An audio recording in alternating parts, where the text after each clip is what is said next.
आज भी आप सब लोगों के मन में कहीं ना कहीं ये डाउट जरूर आता होगा कि सर अपने जीवन को सुधारें तो सुधारें कैसे।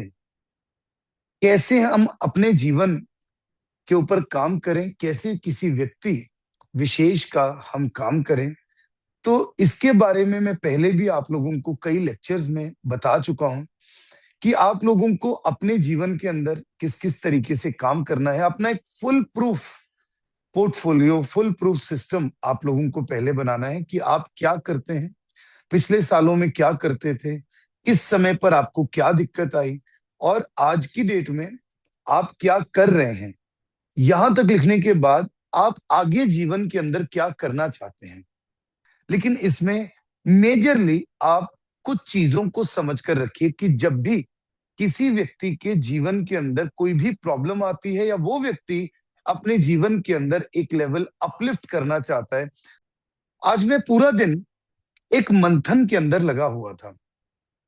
अगेन, जब तक मेरी कोर सेटिस्फाई नहीं होती तब तक मुझे शायद खुद में भी मजा नहीं आता। तो आज मैं जनरली अपना एक लेक्चर प्रिपेयर कर रहा था। वैसे मैं कभी लेक्चर्स प्रिपेयर करता नहीं, फिर भी मैं एक लेक्चर प्रिपेयर कर रहा था कि अगर मुझे किसी व्यक्ति को ये बताना हो कि वो व्यक्ति किस प्रकार से वास्तु का काम करे, या यूं लगा लीजिए कि अगर मुझे एक व्यक्ति को ये बताना हो कि व्यक्ति किस प्रकार से अपने जीवन के अंदर अपलिफ्ट हो, तो कैसे बताया जा सकता है। यही चीज मैं आप लोगों को पिछले 20 दिन से टाइम टू टाइम समझाने की कोशिश कर रहा हूं कि आप लोगों को सबसे पहले अपने माइंड को क्लियर करके अपने जीवन के अंदर एक पर्पस को लेकर आना बहुत इंपॉर्टेंट है। हम लोग अपने माइंड के अंदर बहुत बार डेविएटेड रहते हैं। हम लोग बहुत अलग अलग जगह पर उलझे रहते हैं। मैंने अक्सर ये देखा है कि एक व्यक्ति को सच में ये पता ही नहीं होता कि उसका पर्पस क्या है। मैं दिन भर में अलग अलग चीजों के अंदर उलझा रहता हूं। भले ही वो कंसल्टेशंस हैं, भले ही वो अपने लेक्चर की तैयारी है, भले ही वो ऑफिस का बैकएंड का काम है, भले ही वो प्रोडक्ट्स का काम है, भले ही हमारे अब नया जो वेंचर है सॉफ्टवेयर का काम है, या भले ही और भी कई तरह की अन्य चीजें जिसके बीच में दिमाग कहीं ना कहीं उलझा रहता है। लेकिन जैसे कि मैंने आपको पहले भी बताया था कि अगर आप अपने काम को लिख कर करते हैं कि आपको क्या क्या करना है, क्या क्या चीजें हो गई, क्या क्या चीजें किस किस तरीके से आप इम्प्लीमेंट कर रहे हैं, तो ऑटोमेटिकली आपका एक एक करके काम चलता रहता है। आपका माइंड क्लियर होना बड़ा इंपॉर्टेंट है। माइंड की क्लैरिटी होना आपकी बहुत ज्यादा इंपॉर्टेंट है कि आप वास्तव में चाहते क्या हैं। यही है हमारे मन का एक संयम।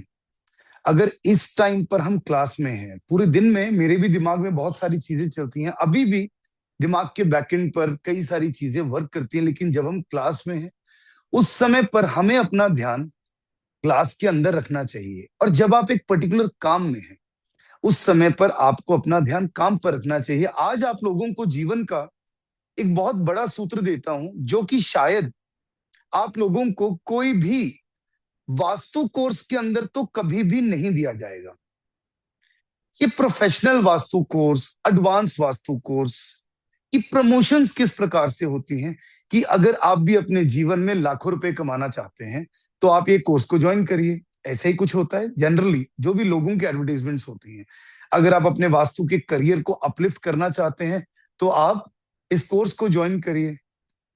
90% लोग जो हैं ये कोर्सेज को इस वजह से ज्वाइन करते हैं कि उनका जीवन इन कोर्सेज की रेमेडी से ट्रांसफॉर्म होगा। First thing. सेकंड थिंग, वो ये कोर्स करते ही एक प्रोफेशनल वास्तु कंसल्टेंट बन जाएंगे।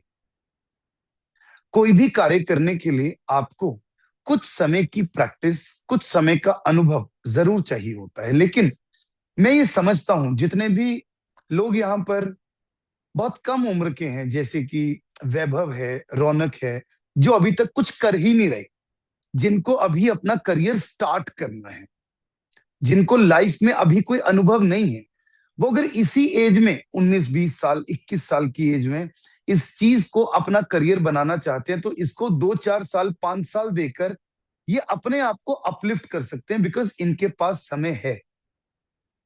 लेकिन जो लोग आज की डेट में ऑलरेडी कोई भी कार्य कर रहे हैं, भले ही आप कोई जॉब कर रहे हैं, भले ही आप कोई शोरूम चला रहे हैं, भले ही आप कोई सर्विस इंडस्ट्री के अंदर हैं, आप कोई भी काम कर रहे हैं, अगर आप कोई भी काम वास्तव में कर रहे हैं तो सबसे पहले आप, जो मैंने आपको टाइमलाइन बताई थी, वो टाइमलाइन को बनाते हुए आपको ये देखना है कि आपको उसमें कैसे अपलिफ्ट करना है। अगर आप एक टीचर हैं, प्रिंसिपल कैसे बनेंगे? अगर आप एक शोरूम चला रहे हैं तो उस शोरूम के अंदर सेल्स कैसे बढ़ेंगी? अगर आप कोई मैन्युफैक्चरर हैं तो उसमें अपने अपने आप को टॉप शॉट कैसे बना सकते हैं? मुझे आज भी याद है, मेरे पहले कोर्स के पहले स्टूडेंट थे, एक मैम थे जो ओरेन इंस्टीट्यूट चंडीगढ़ चलाते थे। काफी परेशान थे, बट उस टाइम पर लॉकडाउन भी था, कोर्स किया, सब कुछ किया। वो मेरे सबसे पहले मास्टर फ्रेंचाइज भी बने। अभी तो हम लोग सिर्फ फ्रेंचाइजीज दे रहे हैं ना, मास्टर फ्रेंचाइज भी बने। उन्होंने धीरे धीरे धीरे धीरे करके सारी रेमेडीज खुद पर इंप्लीमेंट करी, जो वो काम कर रहे थे उस पर इंप्लीमेंट करी, और 6-8 महीने 1 साल के बाद मुझे कहा, सर मुझसे वास्तु नहीं होगा, सॉरी। क्या हो गया? वास्तु क्यों नहीं होगा? सर खुद के काम में इतने ज्यादा बिजी हो गए। हाँ, रेमेडीज हम कर रहे हैं, रोज कर रहे हैं, अपने लिए कर रहे हैं, लेकिन खुद के काम में इतने ज्यादा व्यस्त हो गए, खुद का काम यहां से यहां तक पहुंच गया, तो वास्तु करने का समय नहीं है। मुझे उस समय पर सच में ज्यादा खुशी हुई थी, क्योंकि उस टाइम पर कोर्स ज्वाइन करने का पर्पस क्या था? अपने जीवन को सुधारना। बहुत बार हम ये कोर्स करते करते अपने जीवन के विजन को भूल जाते हैं। हम ये लगने लग जाता है कि अब हम सिर्फ वास्तु ही करेंगे। वास्तु तो आपको ताउम्र करना ही है, क्योंकि ये एक विद्या है जो आपके अंदर आ गई है, अब जो आपके अंदर रमा गई है। आपको पता है दिशाएं क्या होती हैं, आपको पता है देवता फील्ड्स क्या होते हैं। जब भी कभी थोड़ी सी रिवीजन भी करेंगे तो सारी चीजें ऐसे फट से सामने आ जाएंगी। या तो सब कुछ छोड़कर बिल्कुल इसी चीज में लग जाओ और कम से कम 2-3 साल 4 साल का समय दो। जब इतना समय दोगे तब जाकर कहीं लाइफ में बेहतरीन अपलिफ्टमेंट मिलेगी। नहीं तो इसको साथ साथ में लेकर चलते जाओ, पहले अपनी जॉब में इंक्रीमेंट करो, अपने काम में इंक्रीमेंट करो, उसी से इतना पैसा कमा लो, इतना सिस्टम बेहतर बना लो कि इसमें जब कोई भी काम है तो आप भी ठाट से कहो कि भैया 1 लाख रुपए लेंगे, इससे कम पैसा नहीं लेंगे, क्योंकि हम भी कुछ हैं। अभी के लिए क्या होता है, चलो कहीं से 5,000 रुपये आ जाए तो भी ठीक है, 10,000 रुपये आ जाए तो भी ठीक है, कहीं से 2,000 रुपये आ जाए तो भी ठीक है। तो व्यक्ति किसी भी सिनेरियो पर किसी भी तरीके से कार्य करता है, क्योंकि वो इस चीज को अपना ब्रेड एंड बटर मान लेता है, और हमारे मन में आ जाता है लालच भाव। यहीं पर सबसे पहले हम लोग अपना नॉर्थ ईस्ट जोन खराब कर लेते हैं। जब हमारा नॉर्थ ईस्ट जोन पोल्यूटेड होता है, हमारे माइंड में क्लैरिटी नहीं होती, और दूसरा शिखी एनर्जी फील्ड हमारा तब दब जाता है जब हमारे मन में एक लालच भाव आ जाता है। आपके लिए ये सारी चीजों का सही होना बहुत इंपॉर्टेंट है। जब आपने अपने जीवन के अंदर इन चीजों को इंप्लीमेंट कर लिया, जब आपने लालच द्वेष इन सब चीजों से आप ऊपर उठ गए, अब किसी का काम करने के लिए जाओ, अब सच मानेंगे, परमात्मा को साक्षी मानकर ये बात कर रहा हूं, हर रोज एक चीज का मंथन होता है कि सामने वाले व्यक्ति का जीवन कैसे सुधारा जाए। कल कोई व्यक्ति मुझसे पूछ रहा था कि दिमाग में चलता क्या है। मैं कि दिमाग में बहुत कुछ चलता है। मैंने कहा बट कल जब मैं ब्रेकफास्ट कर रहा था ना, कल मेरे ब्रेकफास्ट करते करते इतनी सारी चीजें दिमाग में चल रही थी, यार उसका ये सिस्टम करना, उसका ये सिस्टम करना है। फिर मैं अपनी आंखें 2 मिनट बंद कर लेता हूँ कि आखिरकार चाहिए क्या। मैंने कहा आखिरकार मुझे ये चाहिए कि अगर मेरे किसी भाई की नौकरी नहीं लग रही, वो परेशानी में हो, मुझसे कोई रेमेडी पूछे, मैं ऐसी रेमेडी दे दूं कि उसकी जॉब लग जाए। ये मेरा काम है, इसमें लालच भाव कोई है ही नहीं। जब मैं किसी व्यक्ति के जीवन को अपलिफ्ट करने के बारे में सोचता हूं तो मेरा जीवन अपने आप अपलिफ्ट हो ही जाएगा, क्योंकि रेमेडी तो वैसे ही निकल कर आएगी। लालच नहीं है कि जबरदस्ती कुछ भी कराते रहना है। अब ये पार्ट मैं आप सब लोगों को क्यों पढ़ा रहा हूं या समझा रहा हूं, है तो बड़ी बेसिक सी चीज ना। ऐसे लग रहा है कि किसी बाबा जी के कीर्तन के अंदर बैठे हैं और कोई प्रवचन चल रहे हैं।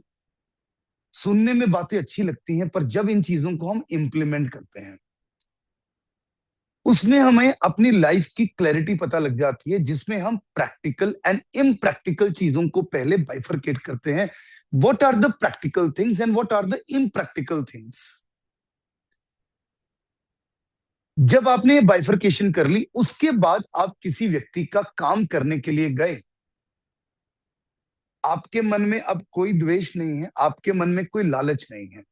लालच पता है क्यों नहीं है? क्योंकि हमने सारे पैसे पहले लेकर जाने हैं। हमने दो सिस्टम दिमाग में बिठा लेने, या तो व्यक्ति से पैसे लेने ही नहीं, फ्री में करना है, या इस व्यक्ति से पैसे लेने तो पहले पैसे लेने फिर काम करना, ताकि हमारे मन में प्रेशर हो। अधिकतर वास्तु कंसल्टेंट्स के दिमाग में ये चीज रहती है। मुझे कितने स्टूडेंट्स पहले पूछते थे कि सर ऐसे करके जी हमने उनका काम कर दिया, उनके पैसे नहीं आए, कैसे करें। मैंने कहा सोचो ना यार, तुम उनके भले की तो सोच ही नहीं रहे हो। तुम्हें सिर्फ एक चीज लगी हुई है कि मेरे पैसे नहीं आए।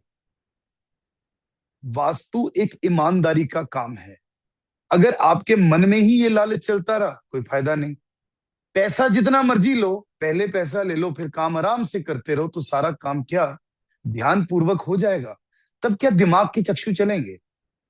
दूसरी चीज, अपने क्लाइंट को भी आपको ये समझाकर रखना है कि जादू नहीं है, कोई एक्सपेक्टेशंस नहीं देनी, कोई फेक प्रोमिसेस नहीं देनी। सत्य एनर्जी फील्ड, जबरदस्ती के प्रॉमिस दोगे, आपका सारा सिस्टम कहीं ना कहीं खराब हो जाएगा, क्योंकि आप वो डिलीवर कर ही नहीं पाओगे।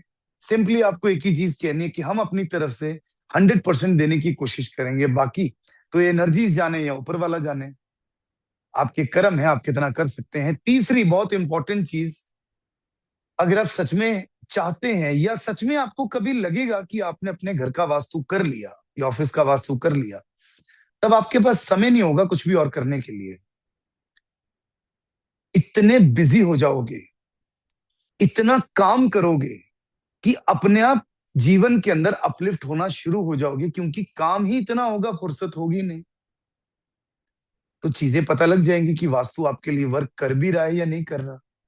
सेम चीज आपको क्लाइंट को बोलनी है कि भाई साहब मेरे से वास्तु तब कराना अगर काम करने के लिए तैयार हो। अगर आप सिंपली ये सोचते हो कि नॉर्थ में 5 इलायची रख के ग्राहक आ जाएगा, एक बारी के लिए आ जाएगा, 4 दिन में इलायची खराब होगी, फिर क्या करोगे? दोबारा ग्राहक कैसे लेकर आओगे? एक परमानेंट सिस्टम, परमानेंट स्ट्रैटेजी तो बनानी पड़ेगी। हर व्यक्ति दौड़ में लगा रहता है, और हमें दौड़ में लगना पड़ता है। उसके लिए दिमाग लगाना पड़ता है, हर रोज, हर पल, हर समय। जब भी किसी क्लाइंट का फोन आता है मुझे किसी भी प्रॉब्लम के लिए, तो उनमें मैं जो सबसे पहली चीज देखता हूं, वो देखता हूं किसी जोन के अंदर कुछ गलती तो नहीं कर दी। दूसरा, उनके किसी ना किसी देवता फील्ड के ऊपर फूल रखवा देता हूं, जिससे उनके जीवन में जो प्रॉब्लम इंस्टेंट चल रही होती है वो रिजॉल्व हो जाती है। और एक टाइमलाइन के तहत कैसे वो व्यक्ति अपने जीवन के अंदर अपलिफ्ट कर सकता है, उस चीज के ऊपर जरूर जरूर हमें काम करना ही पड़ता है।